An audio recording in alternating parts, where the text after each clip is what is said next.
आदरणीय श्री अवधूत भाई, आदरणीय सुनील भाई,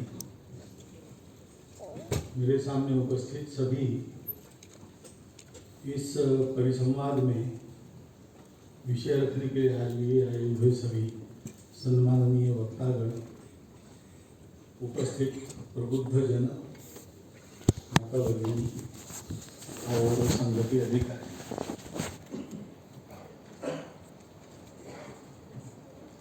स्वाधीन और स्वतंत्र, ये दो शब्द है। ये दोनों शब्द एक ही अर्थ में सामान्य रूप से प्रयोग किए जाते हैं। कोई कहता है हम स्वाधीन हुए, कोई कहता है हम स्वतंत्र हुए। जब एक भाषण में मैंने शायद पिछले विजयादशमी भाषण में कहा स्वाधीनता हमको प्राप्त हुई, अब हमको स्वतंत्र होना है, तो बहुत लोगों ने प्रश्न पूछे कि इन दोनों में अंतर क्या है। थोड़ा सा भाषा का ज्ञान जिसको है वो जानता है इसमें अंतर है, परंतु भाषा शास्त्र की दृष्टि से अधीनता और तंत्र, ये दो विषय मालूम होने के बाद भी जब हम भारत के नागरिक के नाते, भारत माता के पुत्र के नाते, भारत की स्वाधीनता और भारत की स्वतंत्रता, इन दोनों को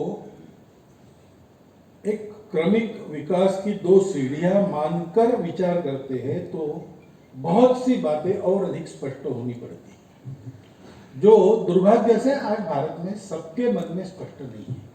वो स्पष्टता धीरे धीरे सबके बुद्धि में, मन में उतर रही है, लेकिन वो प्रक्रिया अभी पूरी नहीं हुई। और इसका एक मुख्य कारण है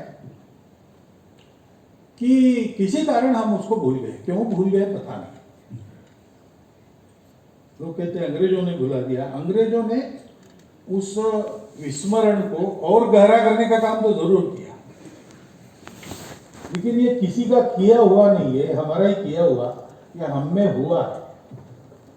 पहले विस्मरण हुआ, बाद में फिर एक अधपतन की मालिका चली और उसका लाभ हमारे देश पर चिरकाल तक राज्य करना इच्छा करने वाले सभी ने लिया। उसमें सबसे कुटिल अंग्रेज थे। उन्होंने हमारे दिमाग को, मन को ही बदल दिया और उसके लिए जो तत्व का विस्मरण हो गया तो भी तत्व के परिणाम स्वरूप जो रूप दिखता था, जो नाम दिखता था सामने, उस पर ही उन्होंने पर्दा डाल दिया। और ऐसा पर्दा डाल दिया कि ये पर्दा है, यही हमको उन्होंने बुला दिया, यही पद्धति है, ये पर्दा नहीं है, ऐसा ही है, ऐसा मानकर आज भी हम चलते हैं। और इसलिए जहां प्रमाण की आवश्यकता नहीं वहां हम प्रमाण मानते। महाभारत हुआ कि नहीं प्रमाण चाहिए लोगों को, रामायण हुआ कि नहीं प्रमाण चाहिए लोगों को। प्रमाण की कोई, रामायण की घटना तो आज की गणना के अनुसार भी लिया तो भी 8000 साल पहले की है और महाभारत 5000 साल पहले। तो दुनिया में कोई अत्याधुनिक विज्ञान संपन्न देश है जो 5000 साल पूर्व की घटना के निश्चित प्रमाण दे सकता है शास्त्र के अनुसार? इतने लंबे कालखंड का कार्बन डेटिंग भी एक्यूरेट नहीं होता, ये शास्त्र कहता है। लेकिन हम कहते प्रमाण, और ऐसी जो पुरानी बातें उसमें सारी दुनिया में लोक परंपरा को प्रमाण माना जाता है। हम अपनी लोक परंपरा को नहीं मानते। ये जो हमारी बुद्धि का पूर्णतः परतंत्रीकरण हो गया, उससे अलग हुए बिना हमको ये स्वाधीनता और स्वतंत्रता, इसमें अंतर क्या है ये ध्यान में नहीं आएगा। क्योंकि स्वाधीनता और स्वतंत्रता दोनों में एक शब्द समान है, स्व। और वो स्व ये प्रत्येक का अपना होता है और अस्तित्व एक है, लेकिन उस अस्तित्व में विविधता है, उसमें हर एक का स्व विशिष्ट है, एक के जैसा दूसरा नहीं है। प्रकृति में किसी पेड़ का एक पत्ता उसी पेड़ के पास वाले दूसरे पत्ते के जैसा नहीं है। ये विविधता, ये प्रकृति है, ये स्वभाव है। और इसलिए इन सबको मिला के जो स्व बनता है, वो स्व प्रत्येक का अपना विशिष्ट होता है और उसी के दायरे में वो सारा विचार करता है, वो अपनी समझ बनाता है और इसलिए उसकी प्रगति जो होनी है वो उसी के दायरे में होती है। वो प्रयास करके उस दायरे को तोड़ के और दूसरे कुछ मानक लेकर जा सकता है, लेकिन उसको फिर विकास नहीं कहा जाता, प्रगति नहीं कही जाती। लोग टिकट निकालकर पैसे देकर तमाशा देखने जाते हैं। सर्कस में क्या है भाई? नहीं, वहां एक बंदर साइकिल चलाता है और हाथी फुटबॉल खेलता है। तो मनुष्य श्रेष्ठ प्राणी है, मनुष्य जैसा साइकिल चलाना श्रेष्ठ काम है, वो मनुष्यों के लिए है, बंदर के लिए। बंदर साइकिल चलाए ये चमत्कार है, ये विकास नहीं है। शेर बकरी के साथ खाना खाए ये तमाशा है, ये शेर का विकास नहीं है। क्योंकि विकास अपने प्रकृति के अनुसार होता है, विकास अपने स्व के दायरे में होता है। स्व जो अपनी प्रकृति तय करता है, वही स्व अपनी आकांक्षा तय करता है, वही स्व अपना गंतव्य तय करता है। और गंतव्य और आकांक्षा उस स्व के परिमाण में पाने से ही मनुष्य को सुख लाभ होता है, मनुष्य को समाधान प्राप्त होता है। सारी दुनिया की सारी जो भागदौड़ है, सृष्टि के आदि से लेकर अभी तक और आगे प्रलय तक, ये सारा सृष्टि व्यापार चलेगा, किस लिए चलेगा? सुख के लिए चलेगा। ये तो सर्वत्र मान्य है, क्योंकि वो है, दिखता ही है, सत्य है। प्रत्येक वस्तु सुख के लिए जाती है, लेकिन ये सुख क्या है, इसकी कल्पना भी स्व तय करता है। और इसलिए हम देखते हैं कि अब हम अधीन अपने हो गए। हम जिसको तय करते हैं वो इस देश का कारोबार चलाने वाला बनता है। अब अंग्रेज जिसको तय करता है वो इस देश का कारोबार नहीं चलाता, मुगल जिसको तय करते हैं वो इस देश का सूबेदार नहीं बनता। हम यहाँ के लोग, परंपरा से यहाँ बसने वाले लोग, हम मिलकर तय करते हैं। हमने एक तरीका प्रजातंत्र का लिया है, उसके आधार पर चुनाव करते हैं। जो चुन के आते हैं वो राज्य करते हैं। 5 साल के लिए उनको चुना है, 5 साल पक्का है, उसके बाद फिर से आए तो करेंगे, नहीं तो हटेंगे। ये किसकी इच्छा से होता है? ये हमारी इच्छा से होता है। 15 अगस्त 1947 को स्वातंत्र्य की इच्छा करने वाले जनपद को, उसके एक अंश को, उसके भूमि के एक बड़े अंश में ये स्वाधीनता मिली। अब स्व को न समझे तो यहीं से विचार का अंतर शुरू होता है। जैसे वर्णन करते समय लोग कहते हैं 15 अगस्त 1947 को भारत स्वतंत्र हो गया, पाकिस्तान भी स्वतंत्र हो गया। अब ये वर्णन स्व की दृष्टि से विचार करेंगे तो गलत वर्णन है। 15 अगस्त 1947 को आज जिसको भारत कहते हैं वो भूभाग स्वतंत्र हुआ, ये बात बिल्कुल ठीक है, स्वाधीन हो गया, ये बात बिल्कुल ठीक है। लेकिन पाकिस्तान में जो लोग रहते थे, जो वो भूभाग था, उसमें गुलाम बनाने वाले बदल गए, वो स्वतंत्र नहीं हुआ। इसलिए गुलामी में जो जो दुख भोगने पड़ते हैं वो आज भी भोग रहा है। क्योंकि किसके हाथ में सत्ता की बागडोर, इसका तफसील बदल गया, परंतु स्व के अधीन देश का भविष्य नहीं हुआ। इसलिए वो स्वाधीनता भी नहीं है वहां। स्वाधीनता कहना उसको ये भी गलत है। भारत स्वाधीन हो गया,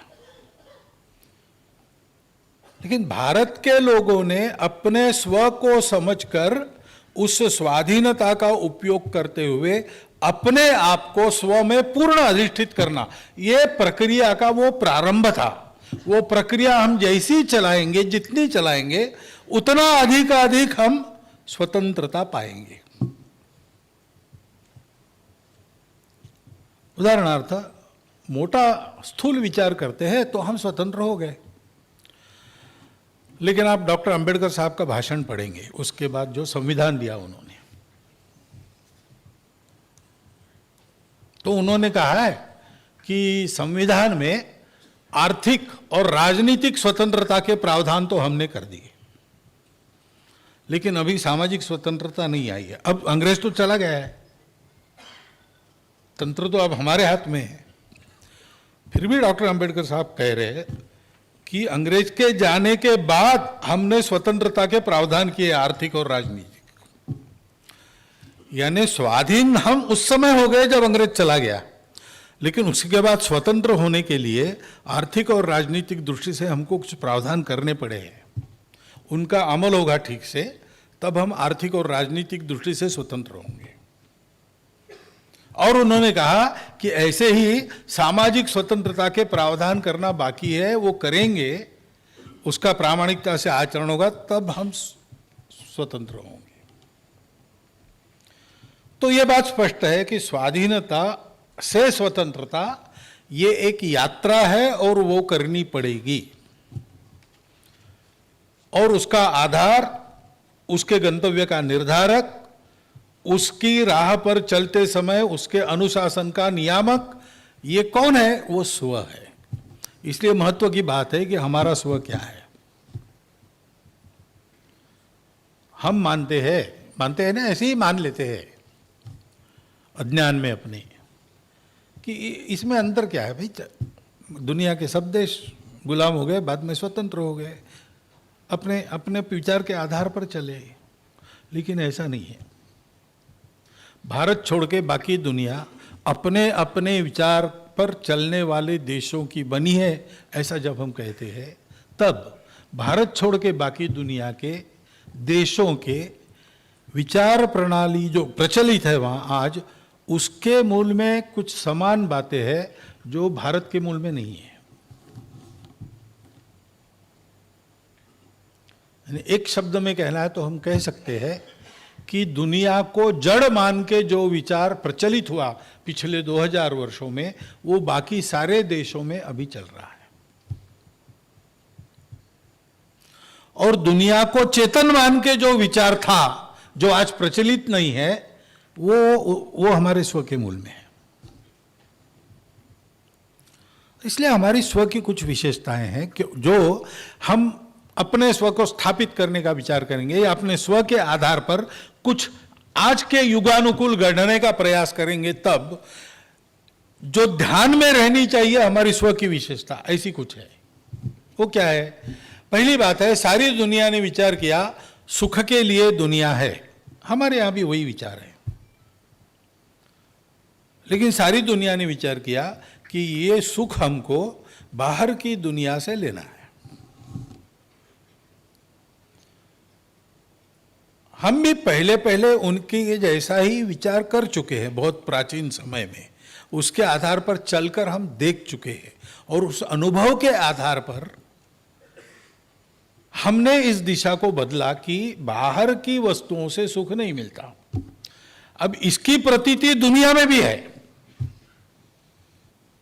man does not live by bread alone, ये वाक्य भारतीय भाषा का नहीं है, अंग्रेजी भाषा का है, लेकिन वहां है और उद्धरित भी किया जाता है।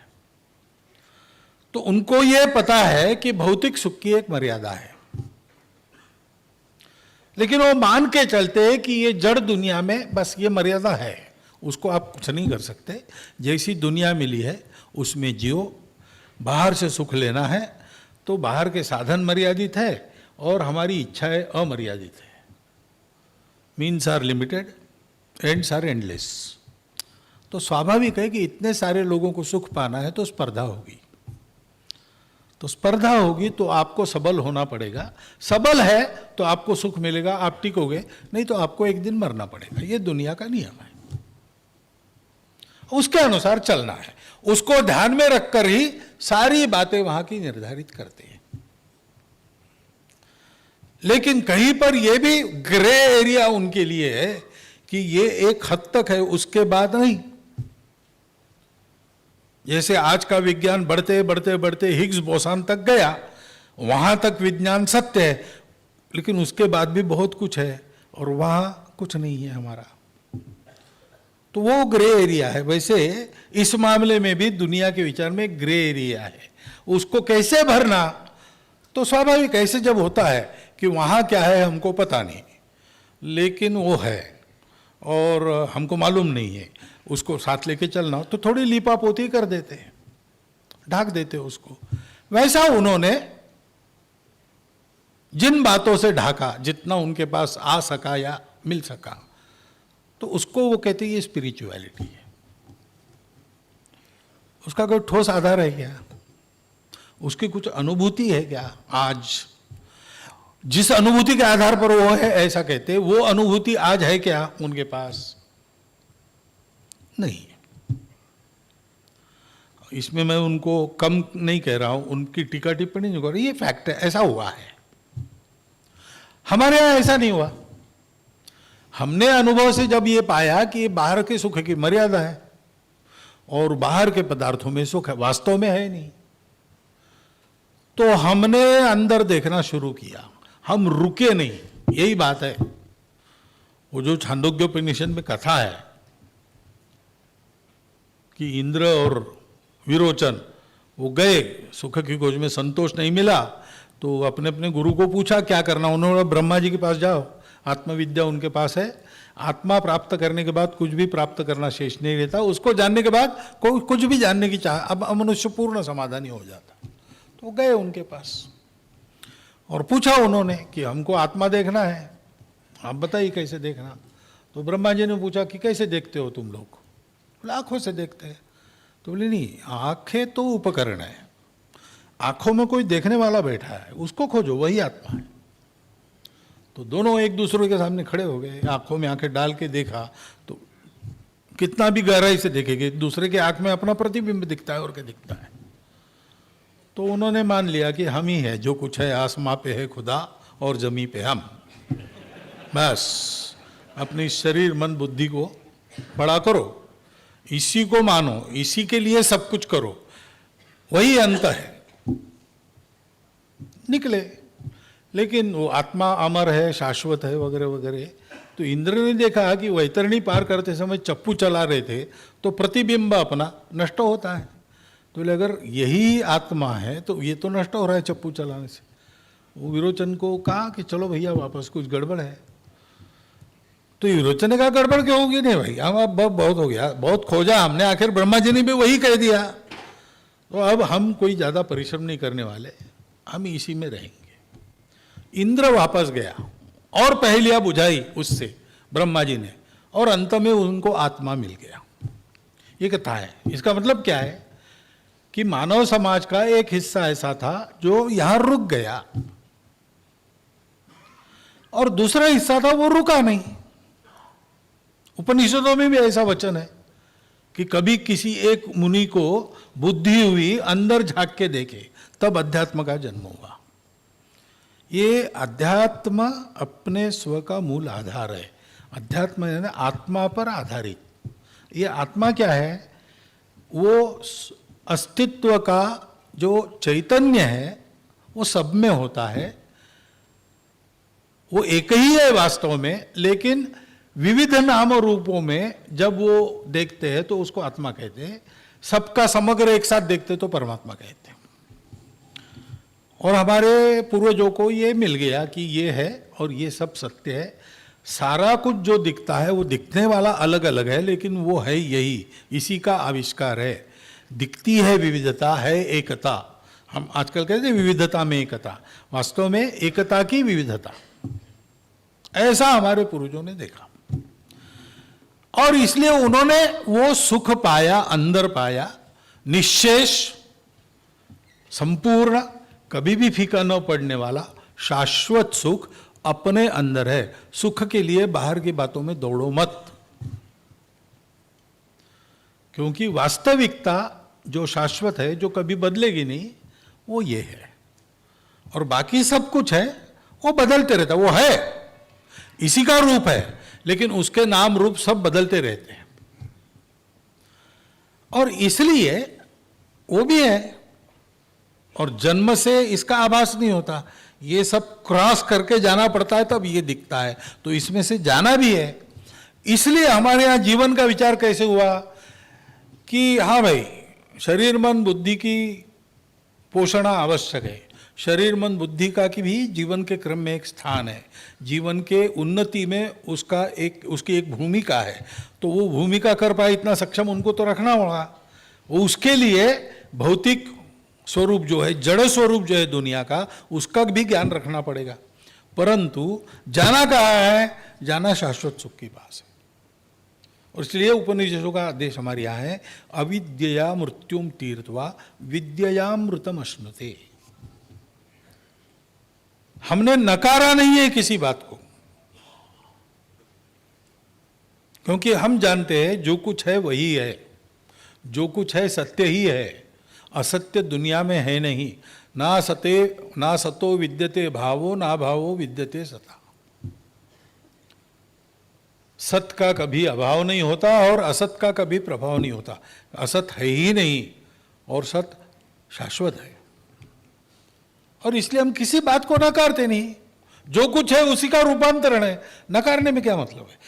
वहां ब्लैक एंड व्हाइट है, वहां अच्छा है बुरा है, यहां भी अच्छा बुरा है, लेकिन वो परिस्थिति देश काल के संदर्भ में रहता है।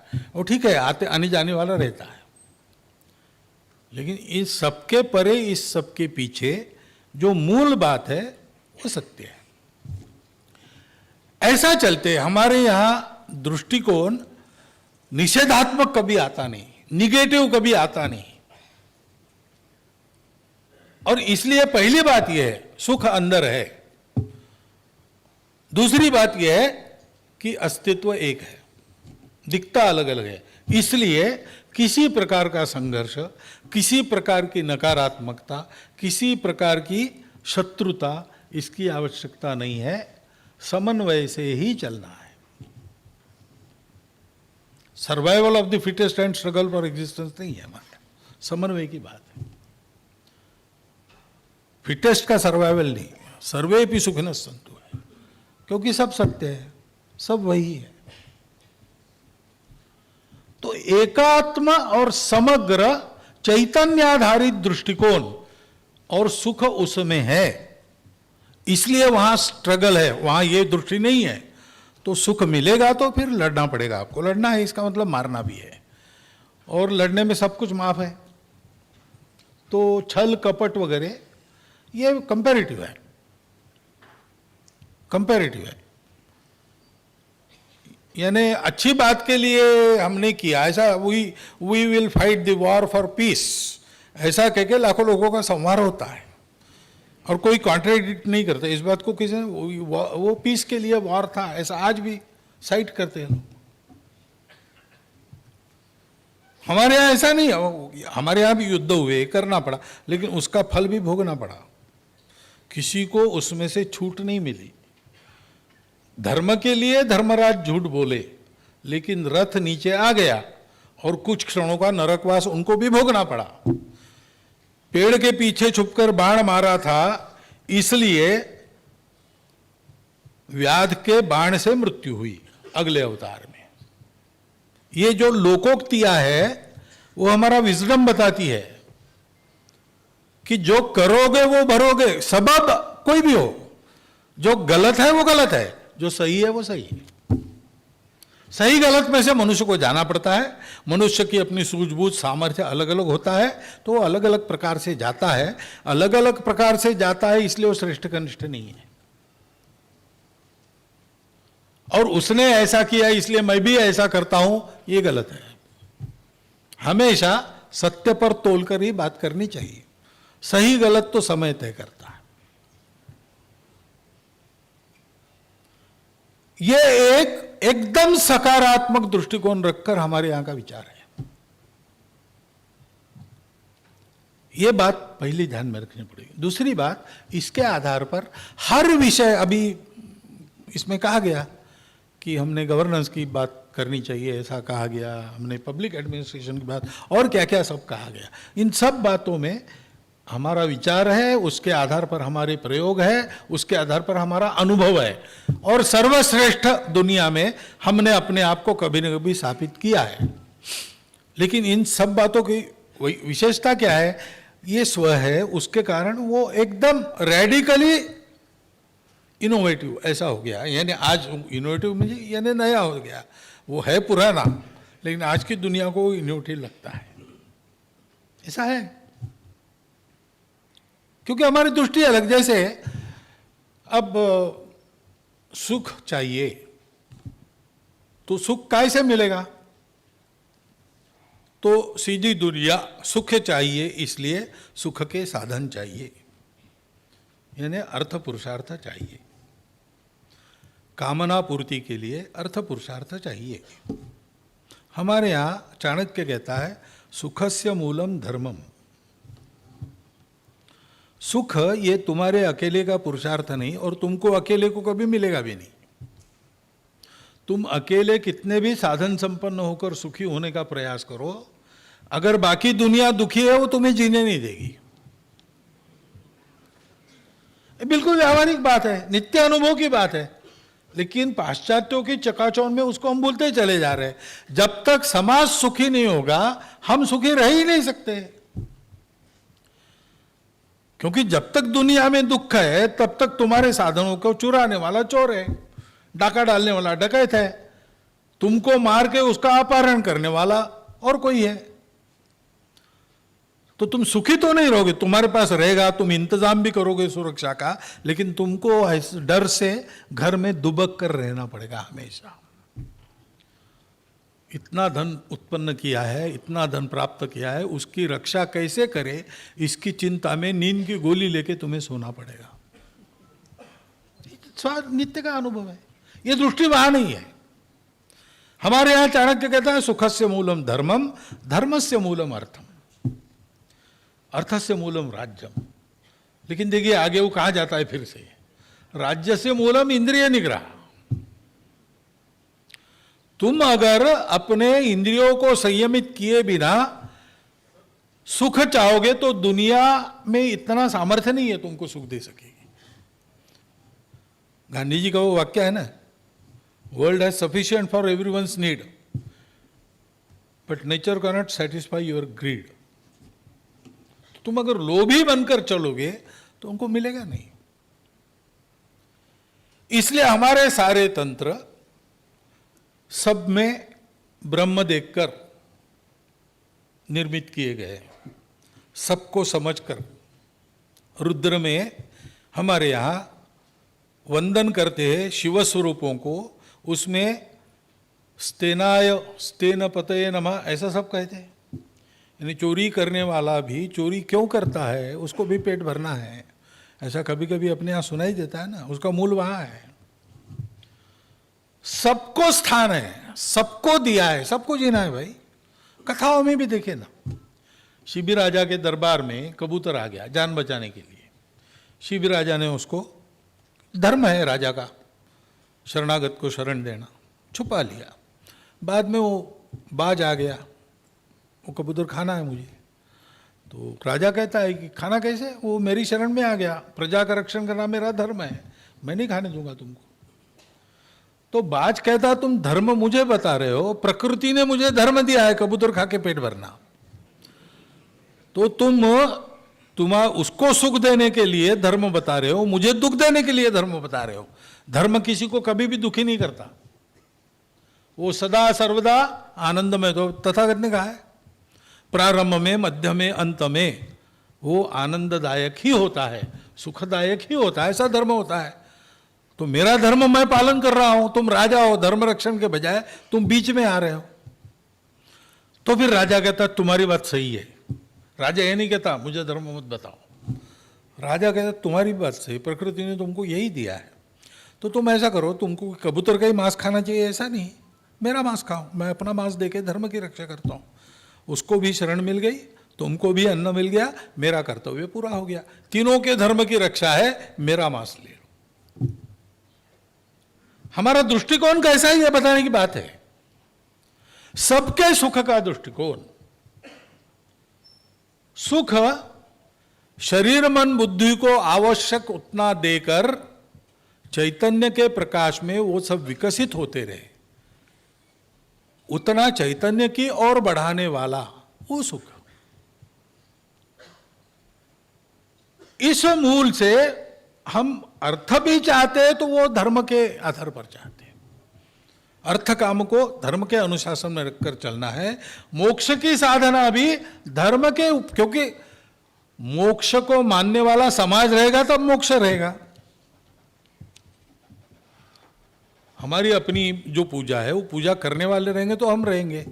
वो पूजा अगर दुनिया से समाप्त हो जाएगी तो चली गई, फिर हमारे लिए नहीं रहेगी, दूसरी कोई हो सकती है। धर्मी रहेगा तब धर्म रहेगा। और इसलिए इन सारी बातों में एक संतुलन है। किसी एक्सट्रीम पर हम गए नहीं है, हमने साधना एक्सट्रीम पर जाके की है। सत्य वचन पालन करने के लिए स्वप्न में वचन गया तो राज्य दे दिया। उस वचन का पालन करना है तो पत्नी को और पुत्र को दासावस्था में रहना पड़ा। और स्मशान का रखवाला मैं हूं तो मेरे पुत्र की अंत्येष्टि वहां हो रही, माता के पास नहीं, मेरी पत्नी के पास पैसे नहीं तो मैं उसको रोकता हूं, नहीं मिलेगा तुमको, यहां जगह नहीं मिलेगी। इतना एक्सट्रीम पर जाके प्रयोग करके हमने सत्य को प्राप्त किया, लेकिन उस सत्य का आचरण करते समय हमने उसको करुणा का पुट दिया है। आज कहना पड़ता है ना, आज के विकास में, प्रगति में टेक्नोलॉजी, हाँ टेक्नोलॉजी चाहिए चाहिए, लेकिन हम कहते हैं टेक्नोलॉजी ह्यूमन चाहिए, मानवीय चाहिए। भाई मनुष्य को पुर्जा बना दे, मनुष्य को गुर्गा बना दे, ऐसी टेक्नोलॉजी किस काम की? मनुष्य को मारकर टेक्नोलॉजी के आधार पर किसको सुखी होना है? वो मानवीय चाहिए। ये मानवीयता कहाँ से आ गई? वहां से आ गई, उस संतुलन से आ गई। धर्म के मूल में सत्य है, वैसे धर्म का दूसरा पैर है करुणा। और इसलिए ये अनुभव, ये भाषण करने के लिए आसान है, लेकिन इसका प्रत्यक्ष अनुभव तभी होता है ना जब अपना तन मन पूरा निर्मल हो, अंतर्बाह्य शुचिता है, तभी इसको समझ सकते हैं। इसलिए उस अंतर्बाह्य शुचिता की व्यवस्था सर्वत्र। तो हम जो करेंगे वो भी शुचिता पूर्ण करेंगे।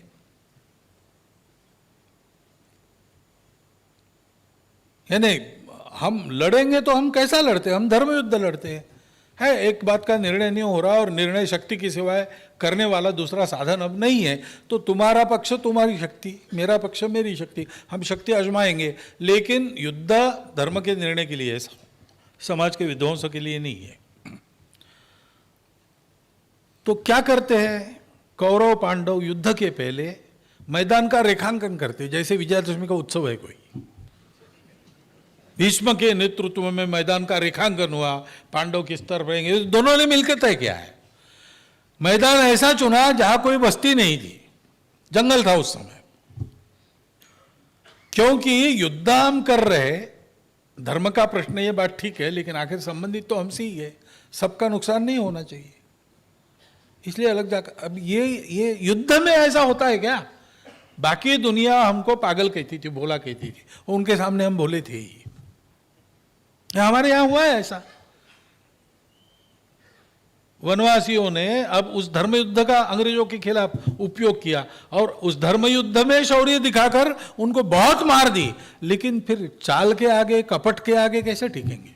नहीं टिके, क्योंकि उनको पश्चाताप नहीं है। हमने धर्म युद्ध किया, उसमें गौरव है उनको। हमारे यहां पर उस शुचिता की दृष्टि से सारी बातों को हम देखते हैं। चीनी मिलों से शराब बनाने के कारण आय बढ़ती है तो शराब बंदी हटाओ, ऐसे युक्तिवाद होते हैं। ये हमारी दृष्टि नहीं है। लोगों को शराब का व्यसन बनाकर न व्यक्ति की आय बढ़े न राष्ट्र की आय बढ़े। ऐसा अगर इसको अगर मान्यता देंगे तो चोरी स्मगलिंग करने में भी क्या बुराई है, किसी को मारकर उसकी संपत्ति को हथियाने में क्या बुराई है।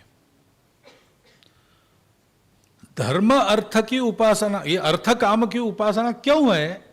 अविद्या मृत्युम तीर्थवा विद्या अमृतम अश्नुति, इसके लिए है। और इसलिए उसमें एथिक्स है, शुद्धता है, शुचिता है। और चौथी बात है, धर्म का चौथा पैर जिसको कहते हैं, ये करने के लिए तपस्या करनी पड़ती है। शॉर्टकट से कुछ नहीं। व्रत पालन करो, नियम का पालन करो, वैसी तपस्या करो, तपस्या से प्राप्त करो। बिना तपस्या से कुछ नहीं मिलेगा। ये सत्य के आधार पर ये 4 पहलों वाला धर्म हमारी सब व्यवस्थाओं का मूल है। इसको ध्यान में रखना पड़ेगा। व्यवस्थाओं का विचार करते युगानुकूल, तो हमने स्वतंत्रता प्राप्त की किस लिए?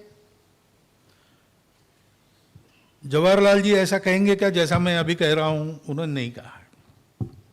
सरदार वल्लभ भाई पटेल ने ऐसा कहा है क्या? उस समय तो उन्होंने नहीं कहा है। गांधी जी ने थोड़ा बहुत कहा है। लेकिन इन सब लोगों ने जो संसद बनाई उसमें कौन सा बोधवाक्य है?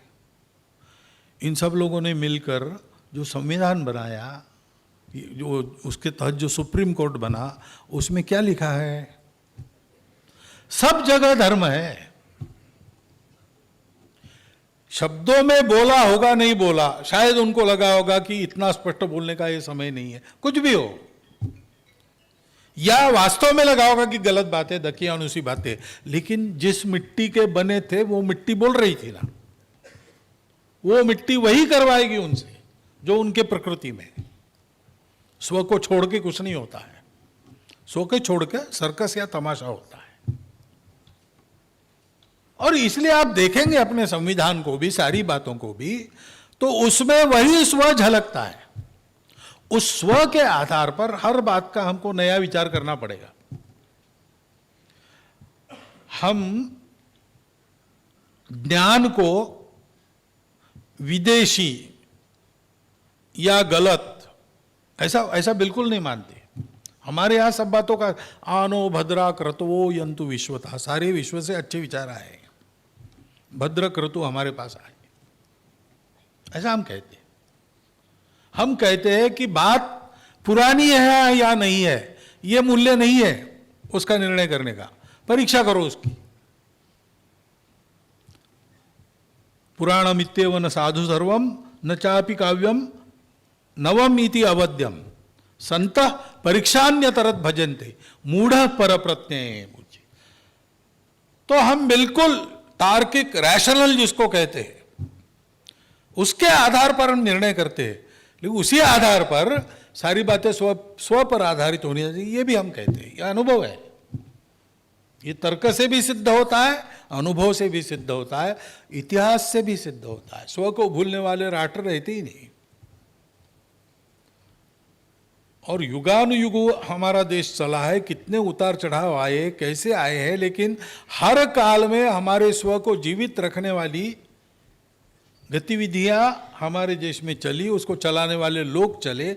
इसलिए इन सब उतार चढ़ाव में जाकर भी इनमें से जो नया मिला, उसको उपयुक्त मिला, उसको लेकर नए रूप में अपने आप को सजाकर वही पुराना हिंदुस्तान, भारतवर्ष, वो खड़ा है आज भी, वो बढ़ रहा है।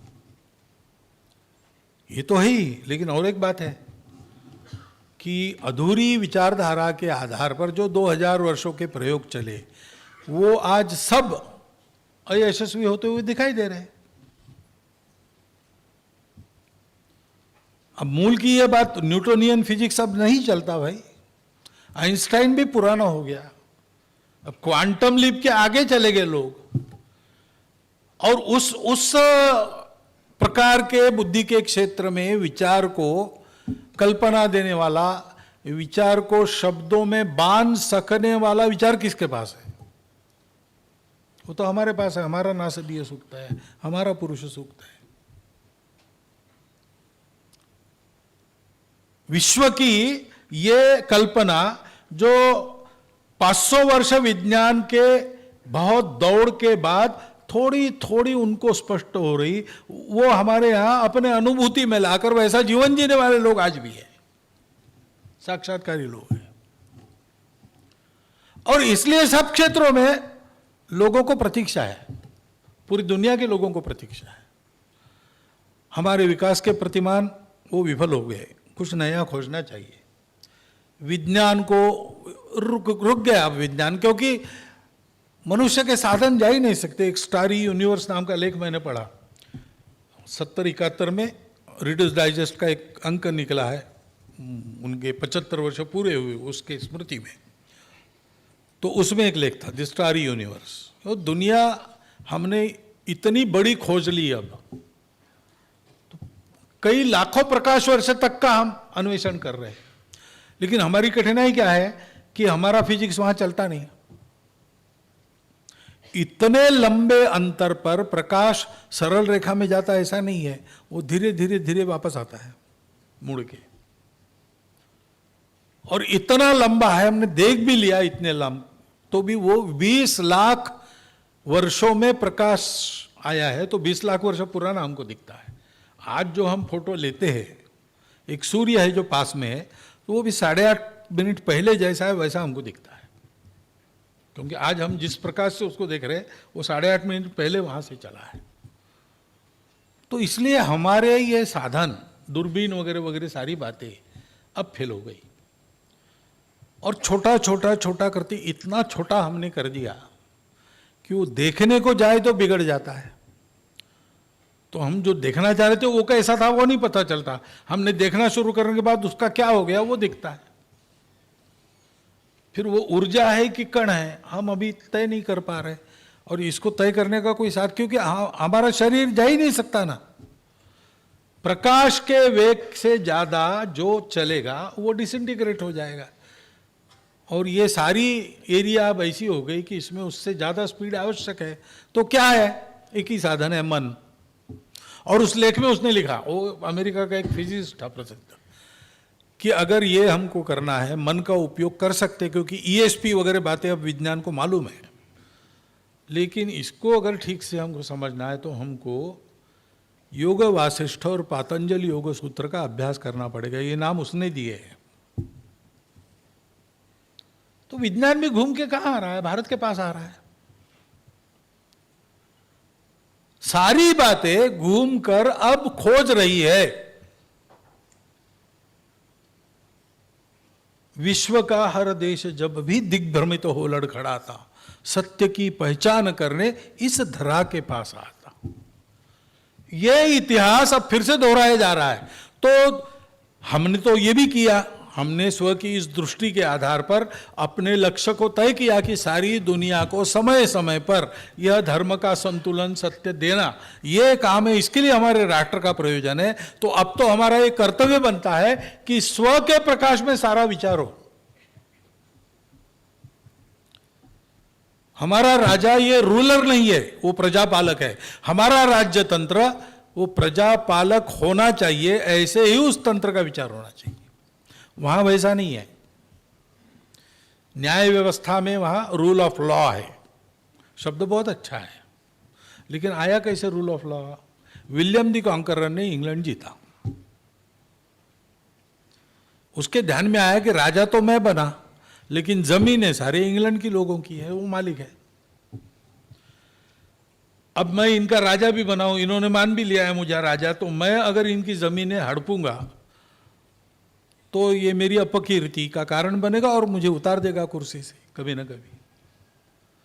तो इसलिए मुझे एक नैतिक आधार ढूंढ, तो विद्वानों को उसने खरीद लिया, काम को लगाया, और रूल ऑफ लॉ एक अस्तित्व में आया, जिसकी पहली बात यह है कि संपत्ति सारी राजा की है, नागरिकों को मिली है। इसी रूल ऑफ लॉ को लेकर अंग्रेज आए। हमारे जंगलों के ट्रस्टी, हमारे वनवासी बांधव थे, उनको उन्होंने उन जंगलों के अधिकार से वंचित कर दिया, और फिर उनका शोषण हुआ। हमारे यहाँ रूल ऑफ लॉ, हमारे यहाँ धर्म है, क्योंकि रूल ऑफ लॉ रूल्स बना देता है और उस रूल में जो ठीक निकला ठीक है, नहीं निकला नहीं है। जब तक पकड़ा नहीं जाता तब तक ठीक ही है। ऐसे ही होता है और विचित्र रहता है। अब रूल बनाया पिछले साल, अब हमारे एक साथी वो नहीं रहे अभी, कुछ महीने पहले उनका निधन हो गया, लेकिन उसके पहले की बात उन्होंने बताई। वो निधन होने के पहले के साल का उनको कोरोना के 2 साल का पेंशन मिला उनको। उसके कोरोना के पहले वाले साल का किसी कारण वो अटक गया था, तो उन्होंने लिखा कि उसको भेजिए, मुझे ये मिला है 2 साल का, वो उस साल का रह गया है। तो उनको सरकार ने ये बताया कि उस साल में आप जीवित थे, इसका सबूत हमको नहीं दिया है आपने। तो उन्होंने लिखा उनको कि ये कोरोना के 2 साल गए, बहुत लोग मर गए, लेकिन मैं जीवित हूँ अभी भी। और उसके पहले 1 साल में मैंने कभी ऐसा अनुभव नहीं किया कि मैं जीवित नहीं हूँ। अब ये ऐसे होता है, हमारे यहाँ पर ऐसा नहीं है। वो धर्म है, वो एक तरह से वो भी चैतन्य का आविष्कार है। वो हर एक व्यक्ति की वस्तु स्थिति की सुधि लेता है और हमारे यहाँ लॉ बनता है। जस्टिस नज़ीर ने कुछ दिन पहले भाषण दिया, उसमें उन्होंने कई बातें कही थी इस मामले में। हमारे सुप्रीम कोर्ट के जस्टिस थे रामन्ना जी, उन्होंने भी एक बार कहा कि इसका विचार होना चाहिए, स्व के आधार पर हमारा जूरिस्प्रूडेंस भी बनना चाहिए। हमारे प्रत्येक जीवनावश्यक तंत्र की पुनर्रचना स्व के प्रकाश में करना, यह आवश्यक बात है और उसका पहले हम प्रयोग कर चुके हैं। इसलिए वो रचना कैसी बनती है उसके उदाहरण हमारे पास है। हमारे पास मनुष्यों का जीवन चलाने के लिए बृहस्पति का शास्त्र है प्राचीन, शुक्राचार्य का शुक्र नीति है, महाभारत में इन सब का परामर्श है। भीष्म उसके और एक पायोनियर माने जाते हैं। चाणक्य ने अपने नीति शास्त्र में इन सब का परामर्श लिया है। कभी किसी के साथ सम्मति, किसी के पास विमति दर्शाकर, कभी कभी अपना स्वतंत्र मत, ये सब दिया है। चाणक्य के बाद भी नीतिकार हमारे यहां हुए हैं।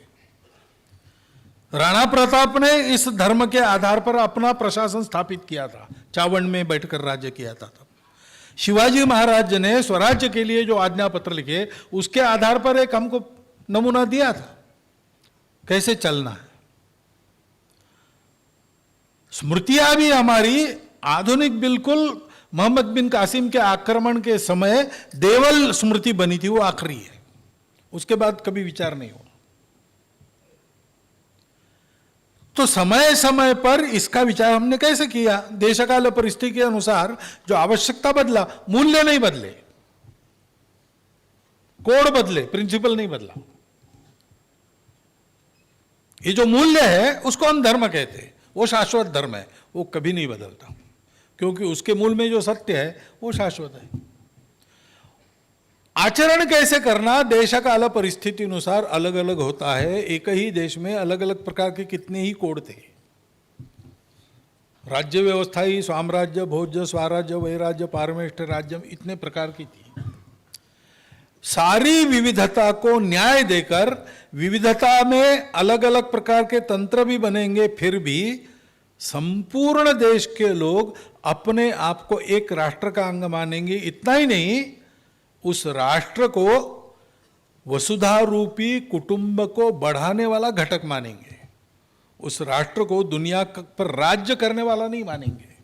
उसकी महत्वाकांक्षा ये नहीं world, I will conquer the world, ऐसा नहीं कहेंगे।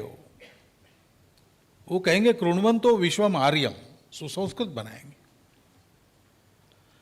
इस प्रकार के तंत्र अभी अभी तक और अंग्रेजों के आने के बाद भी प्रयास किया गया है, और स्वतंत्रता के बाद भी विद्वानों ने इसके बारे में ग्रंथ लिखे, अपने पास है।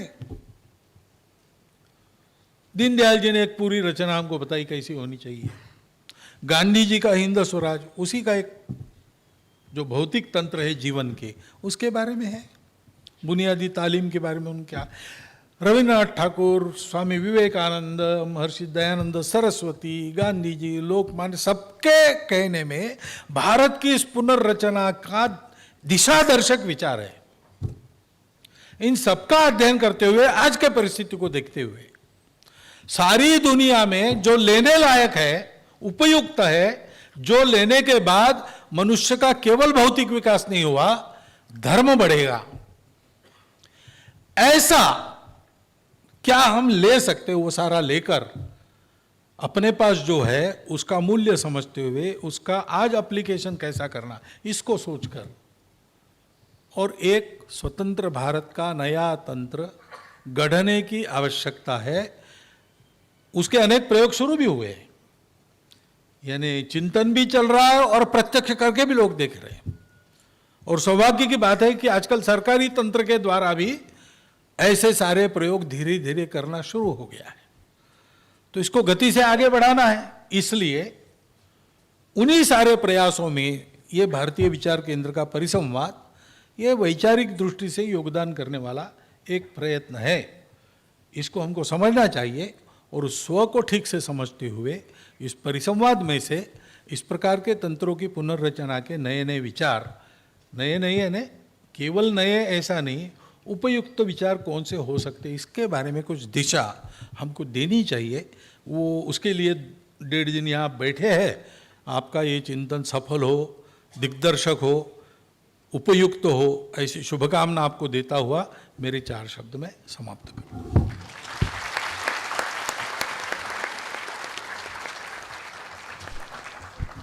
धन्यवाद। संपूर्ण दिन की यह शुरुआत है। शुरुआत कौन से स्तर से हुई है वो हम जानते हैं। हर बार हमें आपका पाथेय मिलता है, इस बार बीज भाषण। अब यह बीज भाषण का सत्र समाप्त करें उससे पहले भारतीय विचार मंच के मोबाइल एप्लीकेशन का हम आज लोकार्पण करेंगे। पूजनीय सरसंघचालक जी से मैं विनती करूंगा, आपके कर कमलों से यह BVM के मोबाइल एप्लीकेशन का लोकार्पण रहेगा।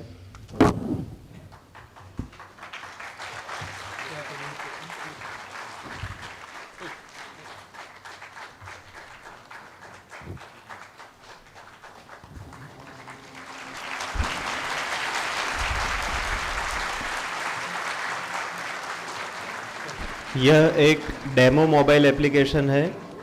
कुछ समय में यह मोबाइल एप्लीकेशन आप सबको भेजा जाएगा। आपका जो व्हाट्सएप नंबर हमारे पास है उसके ऊपर हम QR कोड भेजेंगे। यह मोबाइल एप्लीकेशन हाल में प्ले स्टोर के ऊपर आपके लिए उपलब्ध नहीं रहेगा, हम भेजेंगे और आप उसको डाउनलोड